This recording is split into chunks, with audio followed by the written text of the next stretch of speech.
Hello my friends, and welcome to Adventures of Deanna. I am on an adventure to lose over 100 pounds listening to a podcast, Losing 100 Pounds with Corinne Crabtree. This is my weekly weigh-in video where I talk about whatever's on my mind and my weigh-in. I'm not trying to say that the way that I'm losing weight is the right way or the only way to lose weight. It's simply the way that I've chose to lose weight, and any of the feelings I express in this video is not to criticize or downgrade any other way of losing weight. It's just simply a different way of looking at things, and I'm in no way trying to convince people that this is the right way, because at times I freaking question it myself if it is the right way. I don't know, but it's what I'm doing. Before I get way too into this, I do want to say, if you like what you're watching, please click the like button. If you haven't subscribed and you want to follow me on my adventure to lose over 100 pounds, go ahead, subscribe. Turn the notification bell on so you know when I post. I post mostly on Mondays, but sometimes other days. So you want to turn that notification bell on. I've lost 45 pounds without counting a single calorie, macro, weighing my food, measuring my food, staring at the clock, waiting for my fast to end. I simply eat whenever I'm hungry. But that comes with its complications in its own self. See, I'm an emotional eater. What all the diets that I've tried in the past didn't teach me was to ask myself, why am I eating?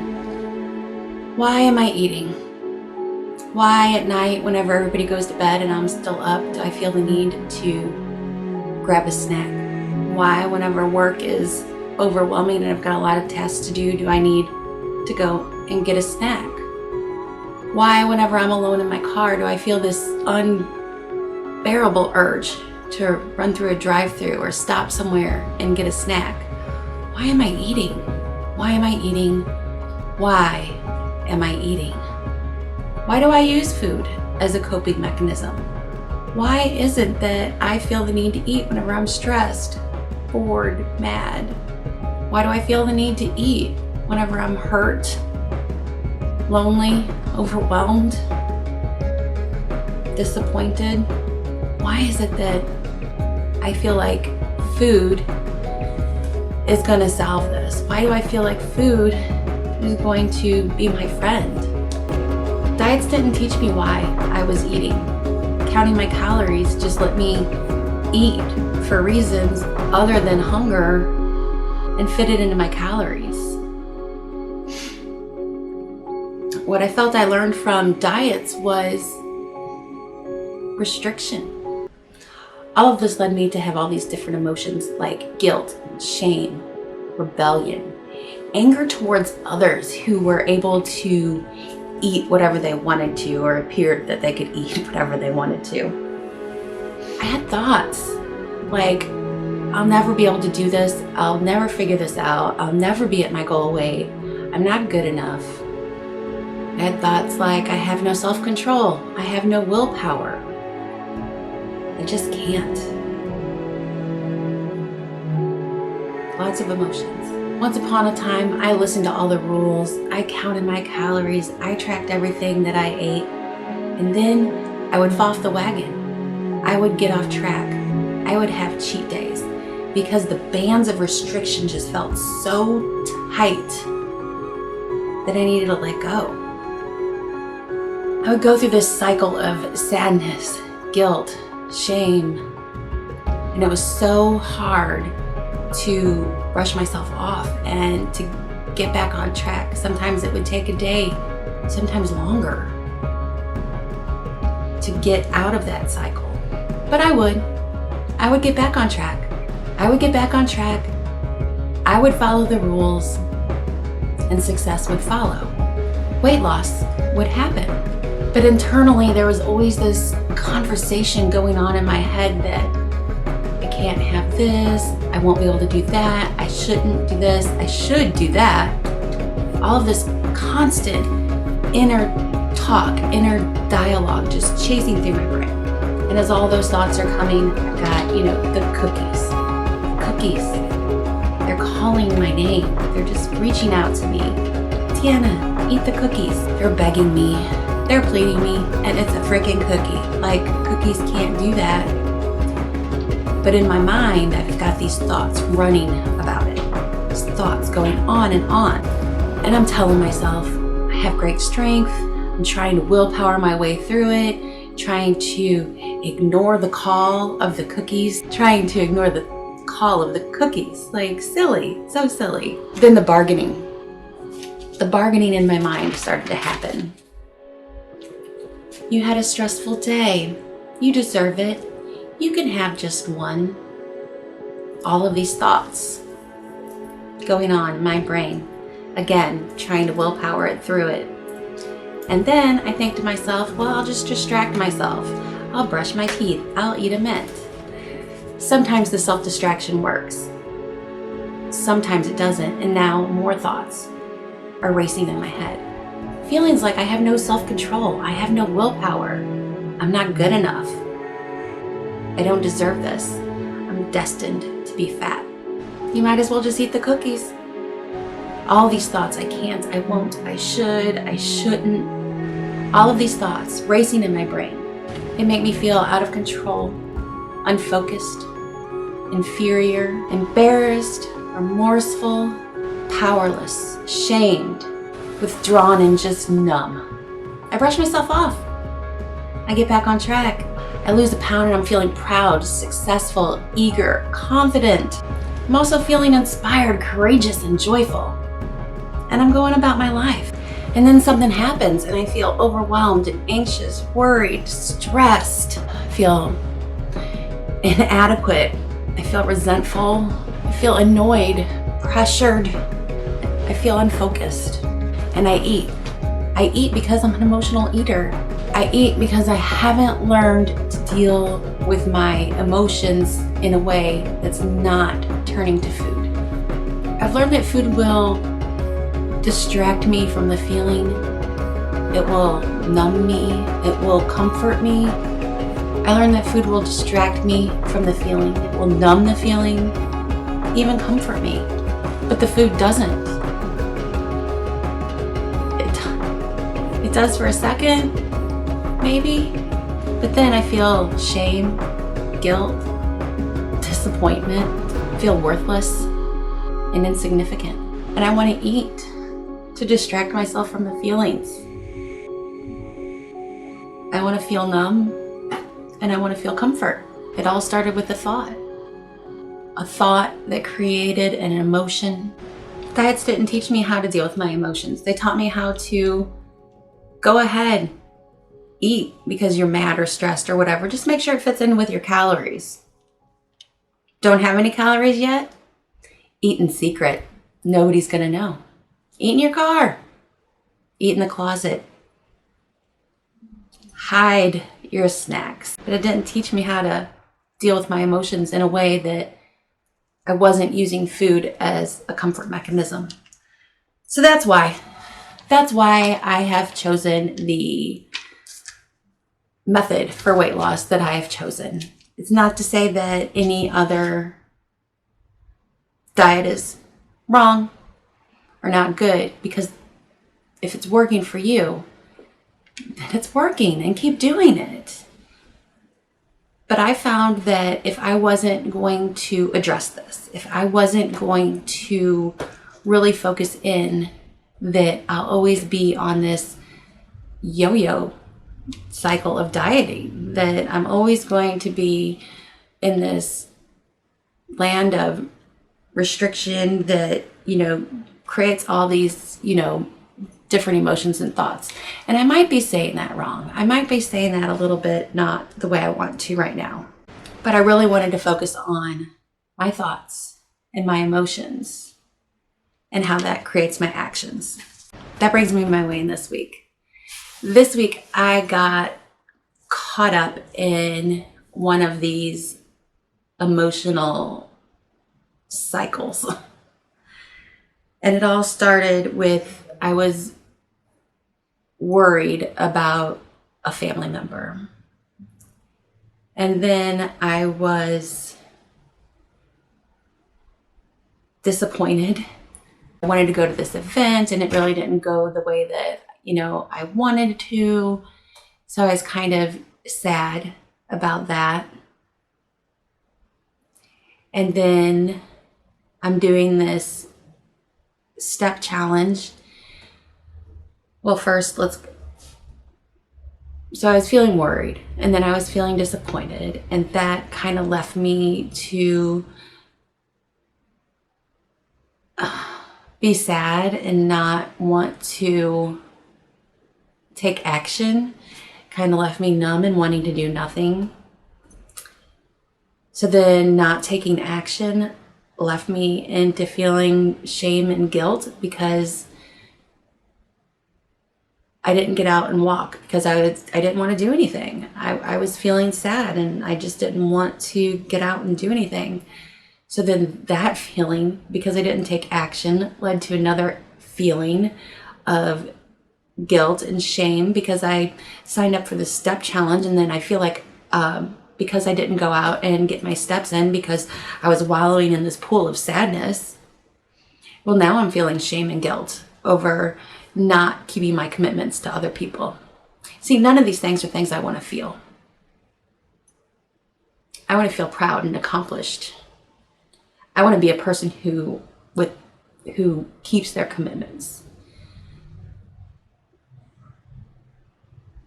But I couldn't have those thoughts because I was so deeply consumed with these thoughts of shame and guilt and worry, disappointment. So I didn't get my steps in as much as I would have liked to. Although I was very good about eating when hungry, the whole stopping when you're satisfied thing, not as easy this past week. Because I wanted those couple more bites to help make me feel better. I wanted those couple bites to numb the feelings for a minute, so I could just feel the joy that I let food aside whenever it doesn't have the power to even have that joy. So it was a tough week. It was an emotional week, and I didn't even know it was happening. That's the thing. I didn't know it was happening. I just felt as the week went on that I was slowly slipping. I was feeling less motivated each day. I was feeling more distracted. I was feeling more unfocused. I couldn't figure it out. But I had this cycle going on in my head of all these things, all these emotions. It's okay. We all have these times whenever we get down, when we get sad, when we feel like we're not showing up as the person that we want to be. And it's really hard sometimes to snap yourself out of it. You try, I tried to have a dance party. That didn't work. I tried to journal my feelings. That didn't work. I tried to go outside, get some activity in. That didn't work because the sky was gray and gloomy and dark and ugly, and not the sunshine that I so desire and so need. It was a rough week. And it's okay. Rough weeks happen. But, we just, like I said, we just pick ourselves up again. We get back up and we just continue on and we learn from it. If I could have caught my thoughts early on in the week, it probably could have gone better. But I really didn't realize that I was angry. I didn't really realize I was worried. I didn't realize that I had these emotions going on. So my week was rough, to say the least. But I had my basics, my non-negotiables, as I call them. I get at least 64 ounces of water every single day. I try and move my body every single day. I get 7+ hours of sleep, or I try to. All of these are tries. Can't all be perfect all of the time. And then I try and eat whenever I'm hungry and stop whenever I'm satisfied. I'm learning that these things happen. And once you recognize them, it's okay to love myself. But I understand that we all have days that this happens, and I can just love and appreciate the fact that I did get my water in. I can love and appreciate the fact that I at least got in my minimal walk that I want to do every day. I can love and appreciate that I stopped and paused and asked myself, am I hungry? That I stopped and paused and said, am I satisfied? Now, when I paused and stopped and asked myself, am I satisfied? I was not always successful. I was like telling myself, yeah, you're satisfied with the food, but you're not satisfied. Like you're craving something. But then I didn't stop and ask myself, well, what are you craving? Why am I eating? But I'm learning this. This is a process. It's something that takes time to recreate new habits that over time I've just had bad habits regarding my emotions and my food. But I'm learning.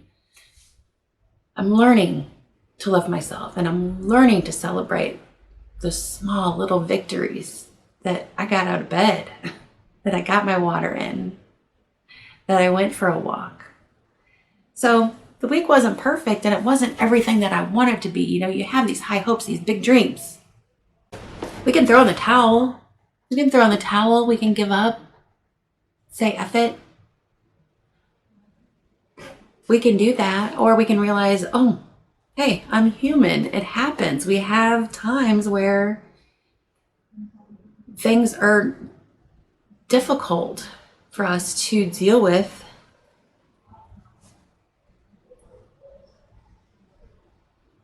We just have to love ourselves.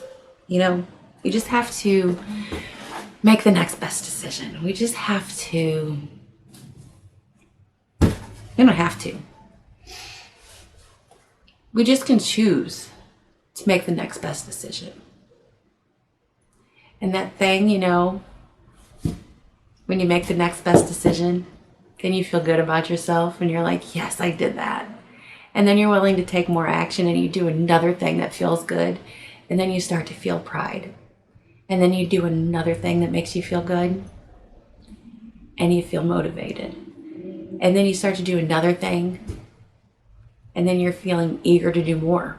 So just as the negative cycle goes, so does the positive cycle. You know, I got trapped in a cycle and it went on for a few days and it wasn't a great cycle, you know, and despite, you know, knowing all of these different ways that I can sometimes bring myself out of a cycle, it happened to go on longer than what I wanted it to. But that's all it was. It was just a cycle. And now I can get onto my positive cycle of taking action, of doing things, feeling good, feeling proud, feeling like I can conquer the world, feeling like Wonder Woman. We've been there. You know what I'm talking about. So out of the bad cycle, into the new cycle. Let's talk about my weigh-in because I didn't even tell you what I weighed in at. So last week I weighed in at 217.8 and this week I weighed in exactly the same, 217.8. So all that emotion, all of that sadness, all of that guilt, all of that shame, I kept with my non-negotiables. I kept up with those healthy habits and I was able to maintain my weight. So that's a win because this cycle of sadness and depression and shame and guilt could have turned into so much eating, so many calories, so much overindulgence. But I kept with my basics. And that's how I was able to maintain this week, even though I wasn't feeling too good. And I'm an emotional eater. Correction. I used to be an emotional eater, and now I'm a person who's working on their emotional eating. Last 90 days. I'm still doing the last 90 days, by the way. I really want to get to my goal of 210. I'm up here at 217.8. Losing 7.8 pounds is possible for some people in this short amount of time. And it could be possible for me, so I'm not giving up hope just yet. As far as my December challenges, which are the step challenge and to do yoga 50% of the month, I'm doing pretty good on steps. I only missed one day, which really, caused me sadness and shame and guilt and all of these feelings. And on yoga, I'm doing pretty good too. 50%. I'm at 50% so far. So with those goals, I'm actually doing really good. So why did I have to get caught up in all that craziness? I don't know. But I know that one action, one positive action will lead to more action. And then I'll get into that cycle of feeling proud, accomplished, encouraged, inspired, motivated. But I just have to take action. What action are you taking today in order to help your weight loss? What action did you take yesterday to aid in your weight loss? And how does that make you feel? So comment down below. Let me know what actions you took yesterday and how does it make you feel. We all have emotions and we all choose to deal with those emotions differently. Sometimes we can get caught up in a cycle that's not beneficial to our goals. And other times we can get caught up in a cycle that totally is empowering and inspiring and awesome. Let me know in the comments down below, are you an emotional eater and how do you deal with that? I'll see you guys in the next video. As always, it's going to be an adventure. Okay, I hope I can edit this into some form of video. I just don't even know if I can or not because it's a lot of rambling.